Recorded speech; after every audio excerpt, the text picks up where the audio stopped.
Happy New Year. Welcome to another edition of Cougar Coaches Show here on Mediacom Channel 22. My name is Cosmo, along with Melinda Wrye-Washington, head coach of the Cougar Volleyball squad. Coach, welcome. Thank you. Happy, January, mid-January already? January, It's hard to yes. believe.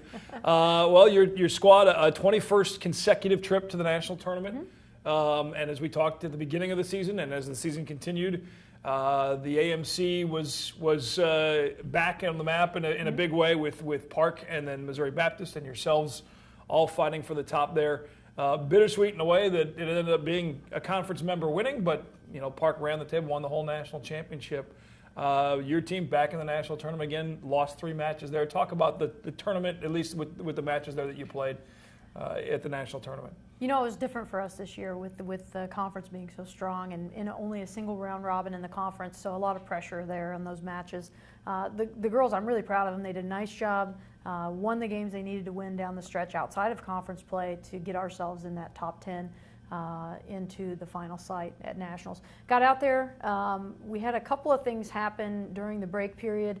Actually, one of them kind of during the last conference match, the Missouri Baptist match, that really made things difficult for us out there. I think you always want to, as a coach, have your team peaking at the right time. And my past experiences, every year that I've been with Columbia so far, my team has been hitting on all cylinders going out there to nationals. And this year was a little bit different. We were struggling. We were limping a little bit across the finish line this year. I felt like we had to make some changes mid-tournament out there that were really detrimental to those first 2 matches. We played Southern Oregon first and came out and lost the first set. Just hadn't been playing. We had the 2.5-week break prior to going to nationals. So that was a little bit of a struggle to get ourselves going. Won the second set pretty handily. And then third set, we just started struggling and had chances to win. The third and fourth set, the final scores of those 2 sets were 24-26. Had chances to win both of those sets and just couldn't finish it off. So lost that first match out there, and that was just really detrimental to our team for that tournament. I felt like we were just unsettled. We weren't hitting on all cylinders out there. We had some injuries that actually prompted some changes in the next match, which was against Vanguard. And Paulina Severina, actually, when we got back, we knew there was something wrong with Paulina, but Paulina's a little bit stubborn. She hadn't said anything to the athletic training staff, to the coaching staff. She had struggled through a couple of practices during the break period, just saying, I'm out of breath or I'm really tired. Ended up having 2 breaks in her foot and just couldn't jump. She wasn't moving very well. We hadn't been training anyone at that spot, so what we did after the first set of the second match was we moved Paula Hossa out of the outside, she's carried us many matches during the season on the outside. Moved her over to that right side, took Paulina out of the game, used her and subbed her in as needed or in situations where we might have needed her.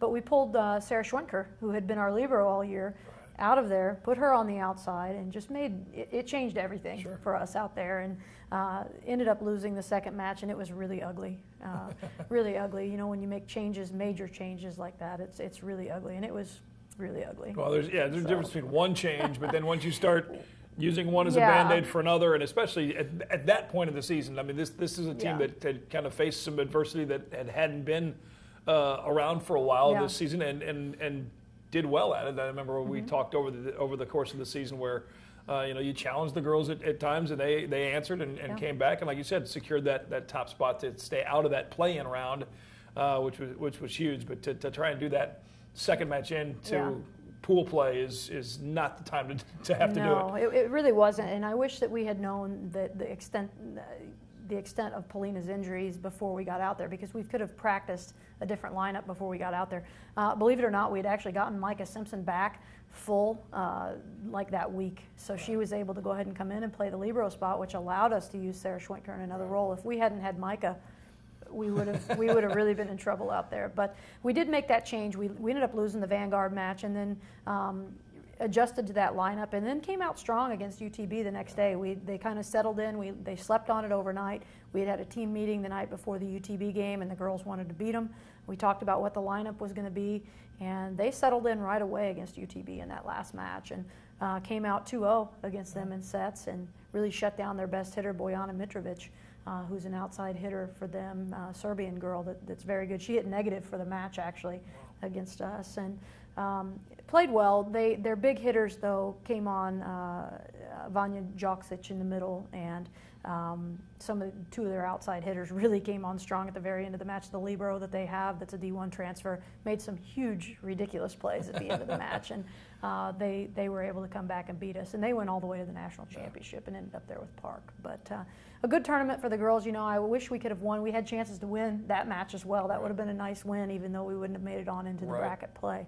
But nice season for the girls. You know, we'd like to see them peak at the end, but we just didn't. So just happy with the girls. We had 7 on the dean's list, which was positive. There you go. Sure. There were other great things happening most during definitely, the season. most definitely. All conference team members. Brooke Simpson, second team All-American. All-American, which is another notch in the program's belt, both in the classroom and on the volleyball court. And then talk about the group of seniors that you had that they'll be finished playing here at Southwell Complex. That's always the ebb and flow of college athletics, is the girls that are leaving and then the new blood coming in to fill their spots and play down into the future. Talk about Brooke and Sarah, you mentioned a couple of them, and Paula as well, the seniors that are finished. Yeah, Paula. We have Jordan Reed as well, who's going to be outgoing.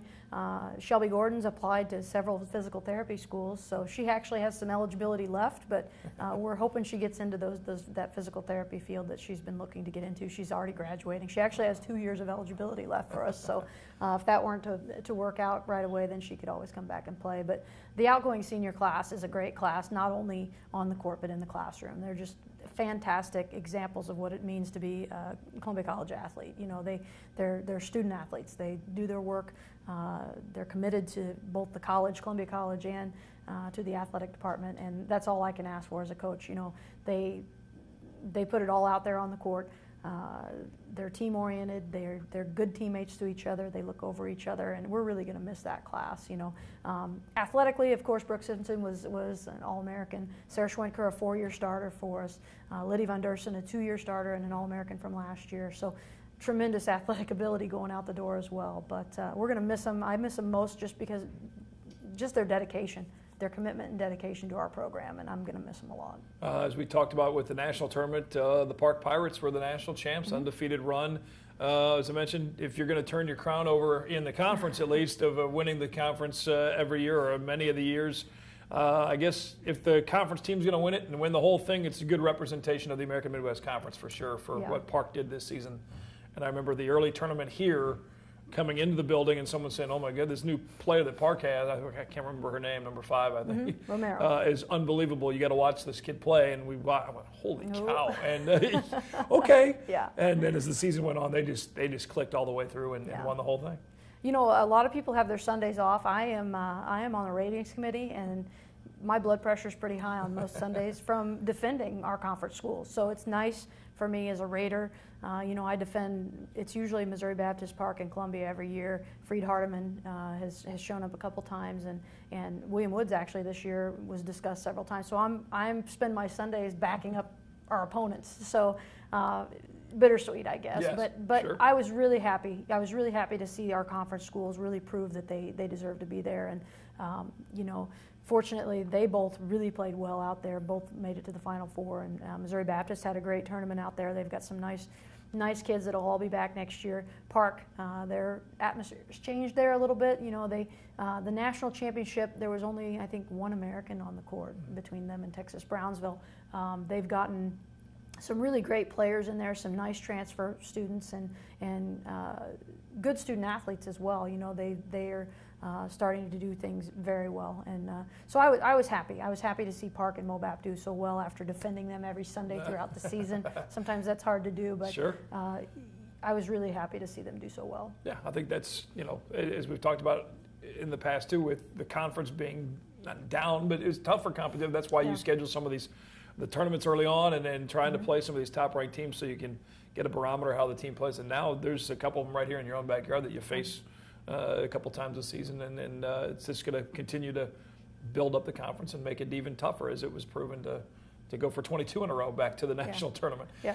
Before we take a break and peek ahead to the future a little bit, what is your overall thoughts of 2014 for the volleyball squad at Columbia College? I think it was a great season for us. I feel like I wish we could have peaked at the right time. I wish we would have been healthy out there. Sometimes it goes your way, sometimes it doesn't. I mean, you can be a great team, but there's a lot of things that have to go right to get to that Final Four. It's expected sometimes of our program that we're there every year. I even expect it as a coach. That's what we coach to excellence. And it is a little bit disappointing that we weren't there this year, but our expectations don't change. We're going to be striving to be right back there next year. And you have to look back in the mirror and go, there's plenty of other teams and schools that would love to have 33 wins every year and have the problems that you guys ended up with, but 21 years straight to the tournament is pretty impressive. So, thank you. Congrats on a great season. Peek ahead to the next round of Cougars for 2015 with the head coach Melinda Wrye-Washington right after this here on ColumbiaCougars.com and MediaCom Channel 22. The people of Mid-Missouri take their sports seriously. That's why so many tune in to MediaCom Connections 22. Live and pre-recorded, high school and college. On the fields and on the courts, it's all on MediaCom Connections 22. Cupies, Bruins, Spartans, Jays, Crusaders, and Cougars. Football, volleyball, soccer, softball, and basketball. There's a lot of action going on in Mid-Missouri, and the best place to catch it all is on MediaCom Connections 22.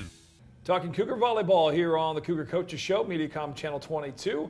Head coach of the Cougars, Melinda Wrye-Washington. One recruit officially penned to paper and signed for the future. Penny Lewis, 6'2", transferring in from Missouri State West Plains.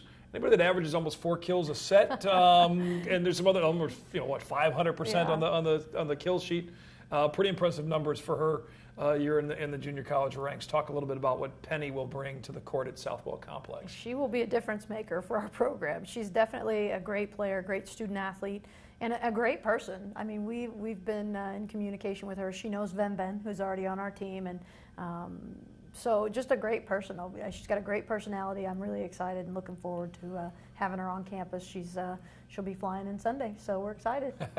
Now, that's the only official recruit that obviously we can talk about officially by name. But at what point does the recruiting gear? I mean, obviously we're already in high gear, but is there signing periods for the NAI compared to? There's really none of that kind of stuff. Talk a little bit about the plans for how you start filling in some of those vacant spots on the roster. We have 2 commitments from the state of Missouri already. Both are all-state players, and we'll be signing them in January. We're working out dates, and of course, myself and Aaliyah Hayes will travel out and do a signing at their high schools. Both are all-state. One's a setter, one's an outside hitter / libero, kind of like a Sarah Schwintker type student athlete that can just do anything all over the court. And those 2 commitments are verbal, and we'll be going out to get those signed in January, so that'll be very soon. Then we have 3 visiting, 2 next week and 1 the week after, that are JUCO All-Americans that will be visiting our campus very early in January, and we're looking to get commitments out of those players. And when they visit, do they get a chance to practice with the current girls that are on the team, or what is a typical visit consist of, I guess? Yeah, both of the high school players did get a chance to play. They came in. Both of them have actually visited campus multiple times. We want to make sure it's a good academic fit as well as athletic. So we typically will take a day or 2 to get them through, to meet with an advisor, to meet with student life, to take a campus tour, to see everything on campus first. And then in terms of the high school students, they came in outside of their high school season. So they didn't come over in the fall, they came over the summer, and we organized got some girls together, and we got to play a little bit. And we've had these 2 interested for a while, the 2 American students that are local. The international students, it's a little bit more compressed. Sure. We try to get everything done. We have to, especially if we have to fly them in from a JUCO, we'll bring them in, but it's the same process. Over there first, across campus, we make sure that it's a good fit academically for that student athlete first.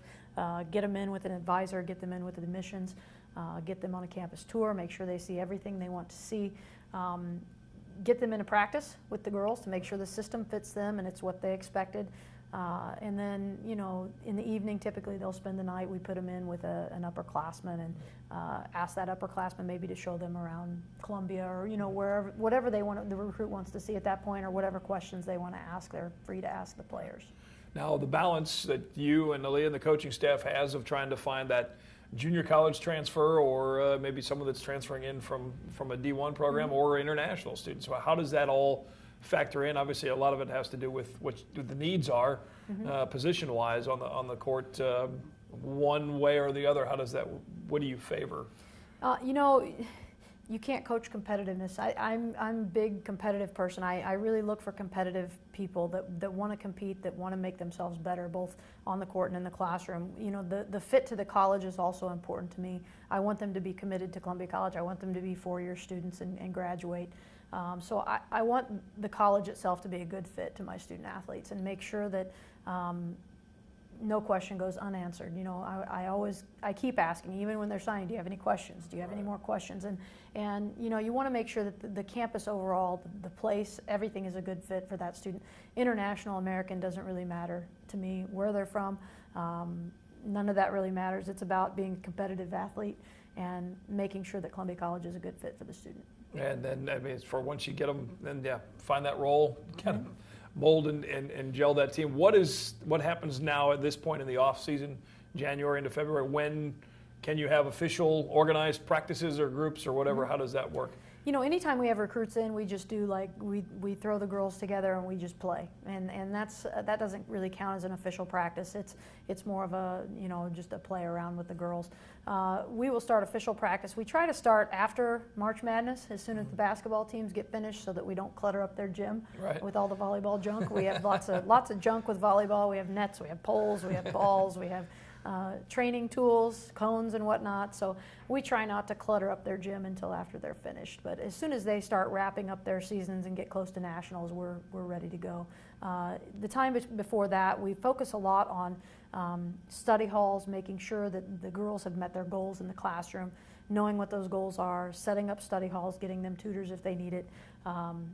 Some mandatory study halls, some not. Some actually tutor their teammates during that time. But we also have lifting, which is mandatory. They'll meet during the day and do their lift and make sure that they're hitting the areas that they need to hit. Not all of our lifts are the same. Each girl's a little bit different.